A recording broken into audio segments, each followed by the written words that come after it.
Hello and welcome. Today we will look at the Abimal Blanket.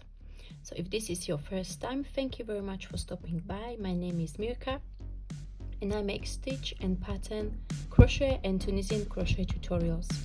So if this is of your interest, please consider subscribing and sharing this video. So without further ado, let's dive in. The Abimal Blanket is a baby blanket which is called Tunisian reverse stitch order. Then we work few rows of Tunisian simple stitch and start the central color section. So we are alternating two colors in the triangular shape, and these sections are worked in Intarsia on the edges and stranded color work in between. You can also work the whole pattern entirely in Intarsia, it's up to you. So I'm going to show you both ways and you can choose whichever method works best for you. So you can find the pattern on my blog for free, or you can find the printable version in my Ravelry and my Love Craft shop. So to demonstrate the basic stitches and techniques, I'm not going to be working the whole blanket together with you. I'll be making a smaller swatch to show you the basic principles, the basic techniques, so you will be able to follow the pattern on your own. If you would like to make the blanket in different size, you can do so. In the notes section of the pattern, there are some basic rules and instructions as to how to scale the blanket up. The pattern is not graded to different sizes, but you'll be able to adjust the size according to the instruction in the notes section. So to start the pattern, we are going to work a slip knot.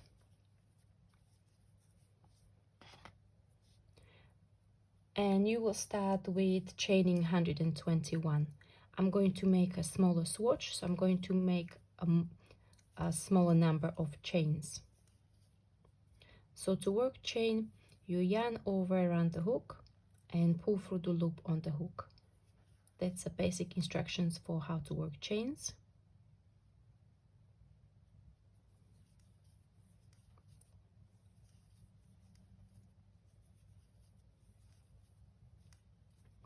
Once you chain your desired number, either according to the instructions in the pattern, or if you are adjusting the size according to the number that you are going to go with, you then start working the foundation row.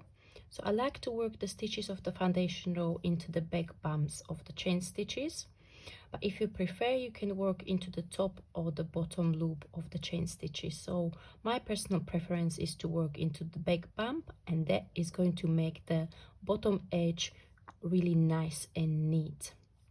So we are going to go and insert the hook from front to back. We yarn over and pull up a loop, and that's your stitch. That's your foundation row stitch, and we are going to repeat this for every chain of the multiple that you started with. And we are going to work all the way to the very last chain.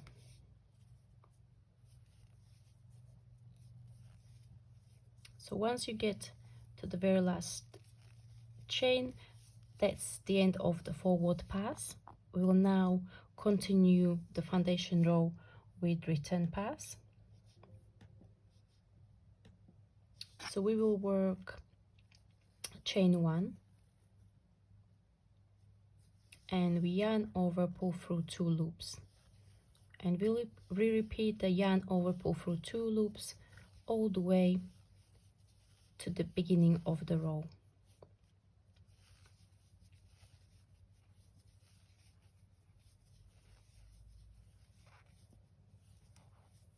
Like so. So this is our foundation row. For row number 2, we will work Tunisian reverse stitch into each stitch all the way to the end of the row. So for Tunisian reverse stitch, we are going to be working into the back vertical bars. So there are 2 vertical bars. That's the front one and that's the back one, back vertical bar. So what we need to do, we are going to, you can turn your work around if you prefer, it easier. So we insert the hook from right to left into the back vertical bar, yarn over and pull up a loop. Okay, and we repeat this into every stitch of the row. So into every stitch of the foundation row.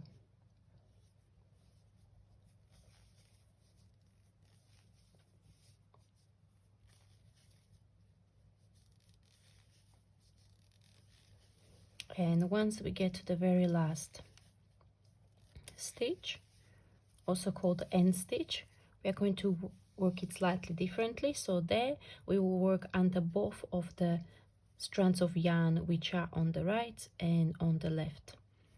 So we will insert the hook under both of these, yarn over and pull up a loop, and we will work standard return pass, which is chain 1, yarn over, pull through 2.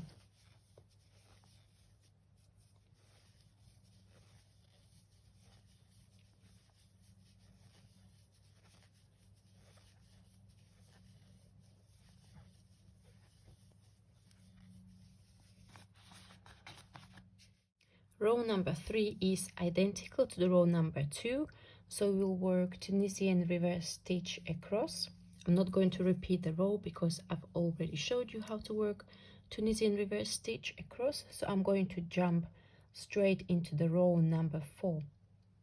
So for row number 4, we start with Tunisian reverse stitch, so that's in the first stitch that is worked, like so.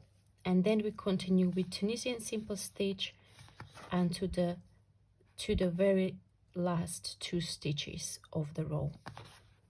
So you work Tunisian simple stitch by inserting the hook from right to left under the front vertical bar, yarn over and pull up a loop. So while the Tunisian reverse stitch that we worked in the row number 2 is worked through the back vertical bar, Tunisian simple stitches are worked through the front vertical bar. We repeat this for every stitch of the row to the last 2 stitches.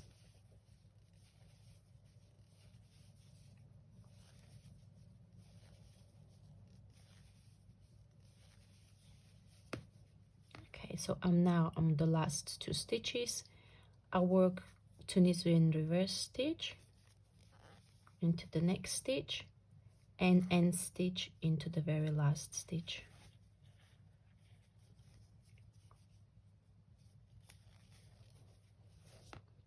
And again we will work standard return pass. We work standard return pass for every single row of the project.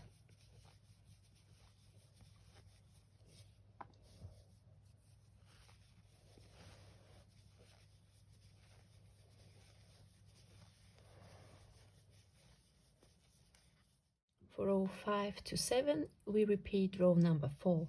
So we will work Tunisian reverse stitch into the next stitch, Tunisian simple stitch up to the last 2 stitches, then work Tunisian reverse stitch in the next stitch and end stitch. So I'm going to work one more row and I'll meet you back for row number 8. Okay, so once you work rows number 5 to 7, which are the repetition of row number 4, we are going to continue with row number 8, where we start working the color pattern. So again, we are going to work Tunisian reverse stitch into the first stitch. Then we will work the required number of Tunisian simple stitches. So according to the pattern, if you follow the pattern, you will work 58 stitches in Tunisian simple stitch in the color A.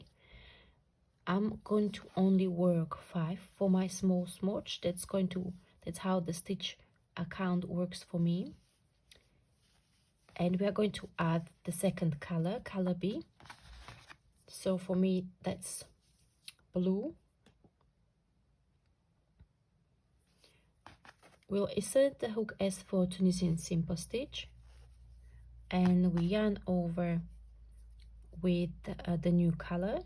You can start a new color with a slip knot. It's up to you. I prefer to just create a loop, hold it with my fingers and put it on the hook, and we pull through. We then change back to color A. Don't forget to cross the yarn over the blue. This is to make sure that you won't have gaps between the sections where you change colors, so you lock the colors in place. I'm going to work 5 more Tunisian simple stitches. If you follow the pattern, it will be 58 simple stitches. Up to the last 2 stitches, we work Tunisian reverse stitch in the next stitch and end stitch. That will be for the forward pass. Now for the return pass, we will work standard return pass up to the section where we added the color, like so. Here we change the color when the second stitch from the hook is in the alternating color. So now the second stitch from the beginning of the hook is in blue, so I drop the silver, again crossing over the blue strand of yarn. I'll pick up the blue. Because I only have 1 stitch, only yarn over, pull through 2 once, again cross over the silver strand with the blue, pick up the silver, yarn over, pull through 2, and because the rest of the row is in color A, I'm going to work this all the way to the end. So what we are going to now, how we're going to start working the stitch pattern is we will be adding 1 extra stitch in the color B on the left and on the right, and this will start creating the triangular shape. So as you can see, we started with 1 stitch, the next row would have 3 stitches, the next row 5 stitches, and you can add, what you can do is you can work this in 2 ways. So you can start working the colored section in 2 ways. One is that you will work a stranded color work and you will carry the color A at the back of your work through the colored section in B, and then you continue. Or you will have 2 balls of yarn for color A, and you will change them as you are working. So you will change this section to color B, and then you will change again here. You can work this also with using the strand from the outside of the ball of yarn and from the inside, whichever way you prefer. So I'm going to show you 1 more row how to work this, how to add the stitches on both sides. So again, we are going to work Tunisian reverse stitch. Then for me this would be 4 Tunisian simple stitches. For you it will be, if you follow the pattern, it will be 57. You drop the color, pick up the blue, again crossing over at the back, work 3 stitches in blue,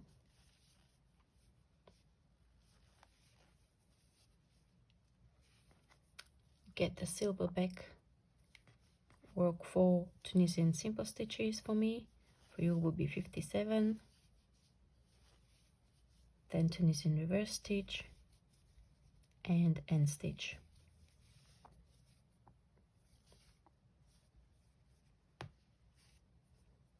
And then we're going to work standard return pass again, chain 1, yarn over, pull through 2, up to the section where the second stitch from the left is in the alternating color, work 3 stitches. So we will yarn over, pull through 2 3 times, drop blue, pick up silver, continue working, yarn over, pull through 2 for the rest of the return pass. Okay, so we work 3 stitches. So you can see at the back there is this silver strand, and this is where we carried the color over the blue section.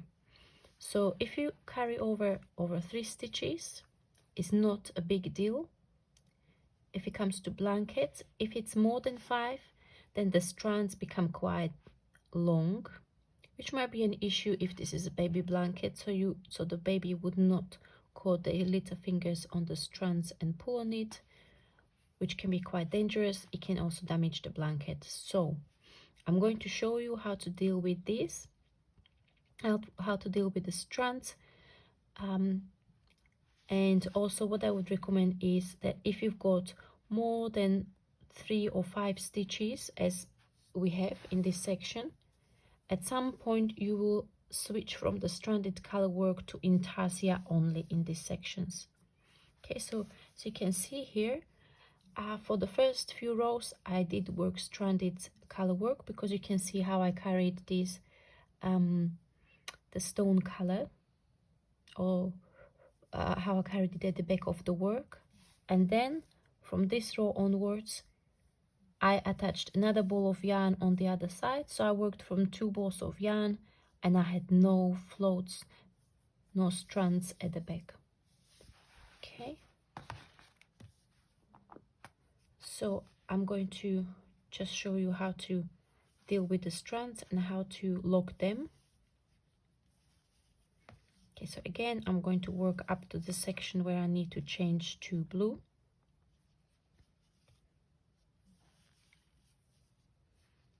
And I will then, so we are going to lock these strands by working under and over them.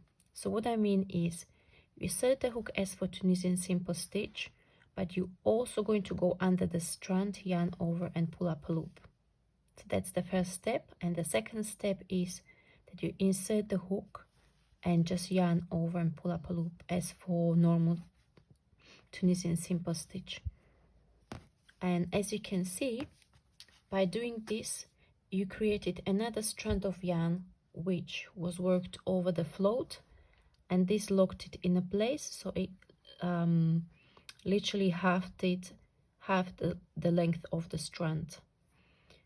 So this worked quite well if you lock strands every 2 or 3 stitches. Maybe every 3 is optimum. If you do it every 2 stitches, it gets quite laborious.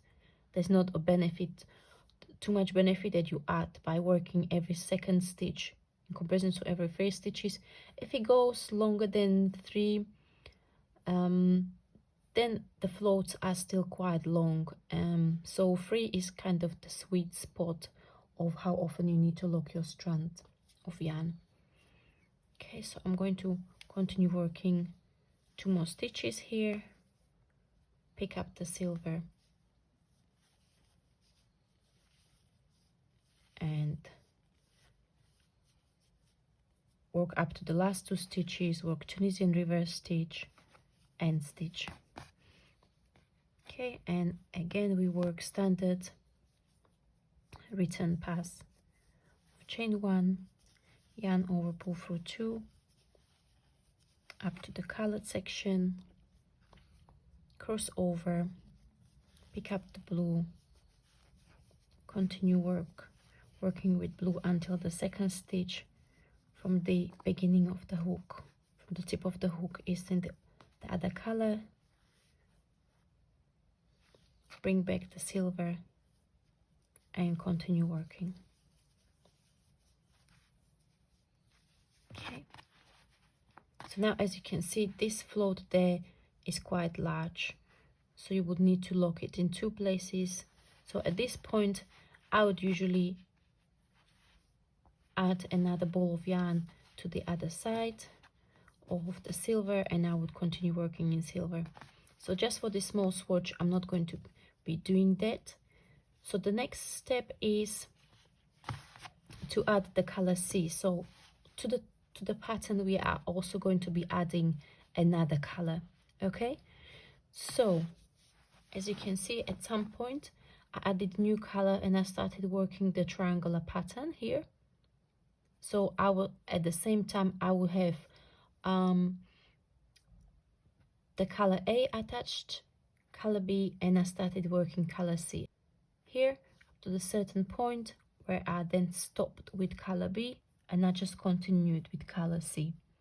So we are going to work a few more rows to show you how to add the next color. So in the pattern, we are continuing with the color section. So we will again start with Tunisian reverse stitch.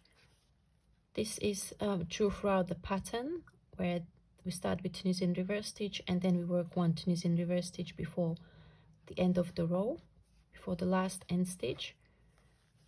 Then we work the required number of Tunisian simple stitches up to the colored section. So I'm still going to grow my blue triangle, but now I'm also adding in the middle, I'm also adding my third color. So for me, that's peach. And as previously, we add the color and we will be crossing our colors as we work the same way we were crossing when we added the color B. Then we go back to silver or color A and work the rest of the row. So the principle for adding the third color is the same as when we were adding the second color, color B.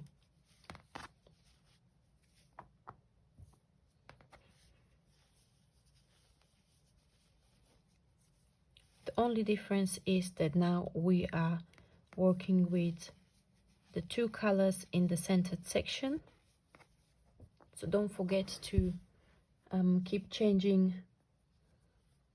when the second stitch from the tip of the hook is in the alternating color.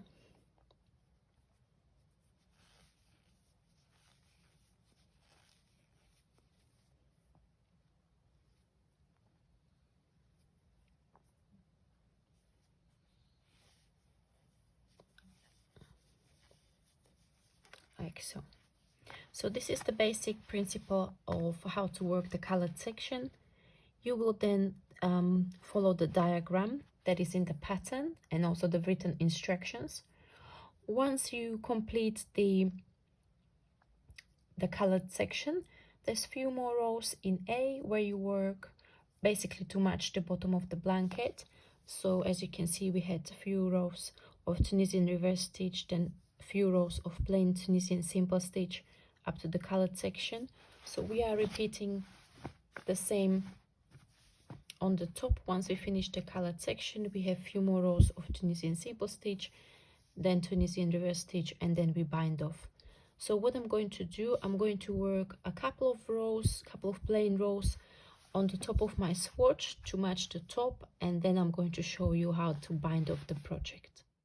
So I worked 2 more rows of Tunisian simple stitch. The pattern instructs you to work rows number 106 to number 110 in the Tunisian simple stitch. Then rows 111 to 112 are the repetition of row number 2, so you will work Tunisian reverse stitch across, and then row number 113 is Tunisian reverse stitch bind off. So that's what I'm going to show you now, how to bind off in Tunisian reverse stitch. So we will work Tunisian reverse stitch, but instead of keeping the loop on the hook, we'll pull through the loop which is already on the hook. Okay, and we will repeat this for every stitch of the row.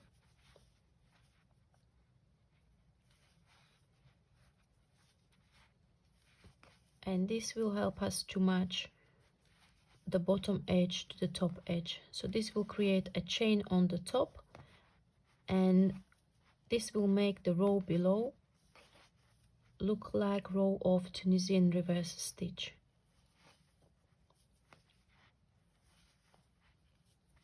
And once you get to the end stitch,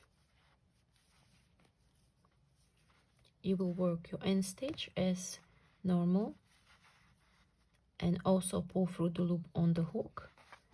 You can then cut the yarn, pull it through, and that's it. Weave your ends and your blanket is ready. Thank you very much for watching. I hope you find this tutorial useful. I hope it's a useful accompaniment to the basic written instruction of the pattern. Please let me know in the comment section below how you get on with it, how you enjoyed the pattern, and I'll see you in the next tutorial. Bye bye.